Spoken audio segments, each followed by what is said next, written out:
4 सत्रों में आयोजित जिला स्तरीय पड़ोस युवा संसद कार्यक्रम का उद्घाटन हरप्रसाद दास जैन महाविद्यालय में मुख्य अतिथि नवीनीकरण केंद्रीय ऊर्जा मंत्री R.K. सिंह ने किया। समारोह की अध्यक्षता नेहरू युवा केंद्र संगठन के उप निदेशक K.K. सिंह ने की। इस अवसर पर युवाओं के लिए खुला मंच, प्रश्नोत्तरी, वाद विवाद प्रतियोगिता और सांस्कृतिक प्रस्तुति किया गया। आगत अतिथियों का स्वागत नमामि गंगे परियोजना के अमित कुमार सिंह ने की, जबकि विषय प्रवेश जिला युवा अधिकारी निकिता सिंह ने किया। कार्यक्रम में हजारों युवाओं ने भाग लिया। सम्मानित करने का ये सौभाग्य हम लोगों के आंखों में कैद हो रहा है। जोरदार तो सोचते थे कि भारत को विश्व गुरु का बनाने वाला वो मार्ग कौन सा है, वो रास्ता कौन सा है जिसमें भारत को उस परिभाषा पे खड़ा करने का काम करेगा। वो कार्यक्रम हमारे भारत देश को मिला, हमारे माननीय प्रधानमंत्री जी ने उसको लाया। उस कार्यक्रम का नाम है G20 और उस G20 के कार्यक्रम में ये जो आज जो परिलक्षित रूप बनी है उसमें मैं उप विकास अपने नेहरू वक्त में आग्रह करूंगा कि वो अपने उप जिला युवा अधिकारी मैम से कि हमारे राज्य के आस पड़ोस में जो भी समस्याएं होती हैं, युवा एक जगह पर आकर उन मुद्दों पर विचार विमर्श करते हैं और उसके बारे में एक सहमति बनाते हैं। क्योंकि इस वक्त भारत इस साल G20 की अध्यक्षता कर रहा है, उसके साथ साथ श्री अनुराग सिंह ठाकुर के निर्देश पर हम Y20 समिट्स भी कर रहे हैं, तो उसके उपलक्ष्य में यह पूरा कार्यक्रम निर्धारित है। समस्या जो है जल भराव की है कि हमारा जो महाविद्यालय है 3-4 माह पूरा ही जल भराव में रहता है। और आप ये सभागार देख रहे हैं, ये आरा भोजपुर का सबसे बड़ा सभागार है और इतना बड़ा सभागार यहाँ पे कहीं पे भी नहीं है। लेकिन आप इसकी जर्जर व्यवस्था देख रहे हैं, ये आधा साल पानी से डूबा रहता है क्योंकि जो पीछे ये नाला है इस पे अतिक्रमण बहुत ज्यादा हुआ है। कई बार प्रधानाचार्य महोदय के द्वारा ज्ञापन देने पे भी और हम लोगों से बात करने पे भी वो अतिक्रमण खराब नहीं हुआ है। और सोशल मीडिया पर भी बहुत सारी शिकायतें जो आम जन की है वो रेज की जा रही हैं और उनका निपटारा त्वरित गति से किया जा रहा है। इधर 20 से 26 तारीख के बीच में पुलिस सप्ताह मनाया गया, जिसमें बहुत सारी कार्यक्रम पुलिस के द्वारा बिहार में किया गया, जैसे खेलकूद का आयोजन। दोनों हाथ ऊपर करके भारत माता की।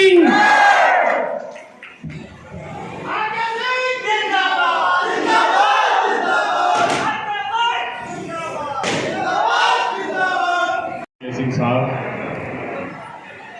पिताजी अमित जी, मंचासी DSP साहब, आज जो कार्यक्रम युवाओं, ये हमारे देश के भविष्य का, क्योंकि आप हमारे देश के भविष्य हैं, इसलिए यह आवश्यक है कि आप जाने समझें कि दुनिया में क्या हो रहा है,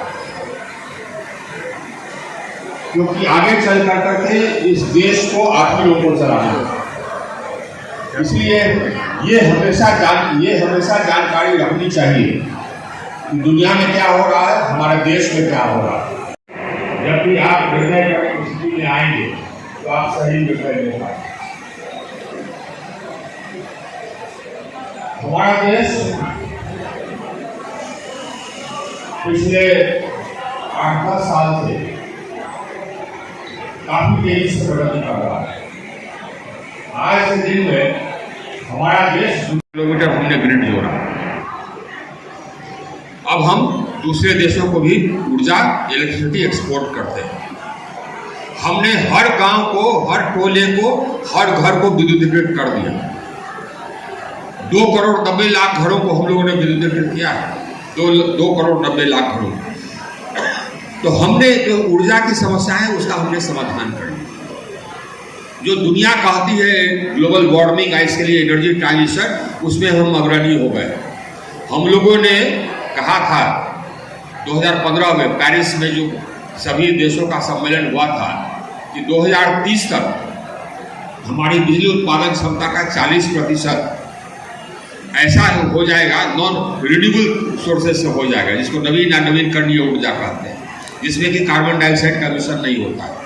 वो लक्ष्य हमने हासिल कर लिया 2021 में, 9 साल पहले।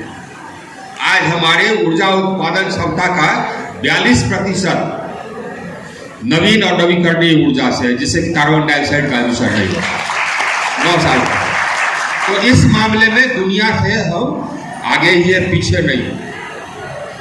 लेकिन हम चूंकि जो विकासशील देश है उसका नेतृत्व करते हैं, उनकी चिंता सोचनी है, उनकी चिंता को आगे रखनी है। उनकी चिंता दूसरी, उनकी चिंता है बिजली की उपलब्धता। अभी तक जो पिछले 10 वर्षों में बातचीत होती आई दुनिया के स्तर पर, वो बातचीत इसी पर होती आई, एनर्जी ट्रांजिशन पर, कि हम कार्बन डाइऑक्साइड का एमिशन कम करें। हम लोगों ने एक नया बात रखा है विकासशील देशों की तरफ से कि नहीं साहब, ये ठीक है कि कार्बन डाइऑक्साइड कम होना चाहिए, लेकिन उससे भी ज़्यादा आवश्यक है कि सबको ऊर्जा उपलब्ध होना चाहिए। जो गरीब आदमी के पास ऊर्जा उपलब्ध नहीं है, उसको आप कहेंगे कि ये कार्बन डाइऑक्साइड कम करो, उसके लिए बेमाने है। 73-80 करोड़ जनता के लिए यह बेमाने है।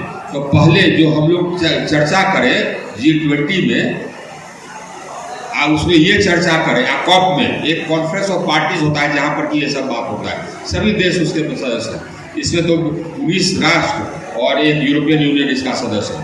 लेकिन ये 19 राष्ट्र और यूरोपियन यूनियन मिला करके पूरे दुनिया की अर्थव्यवस्था का 85% बहुत महत्वपूर्ण है, निर्णय यही लेता है।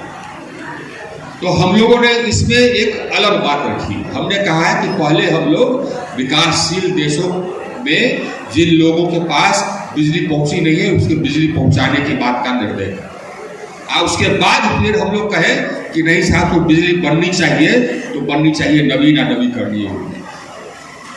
तो हम अब क्या कर रहे हैं कि हम विकासशील देशों की बात आगे रखें। ये एक महत्वपूर्ण मुद्दा है जो बातचीत की। दूसरा एक महत्वपूर्ण मुद्दा है G20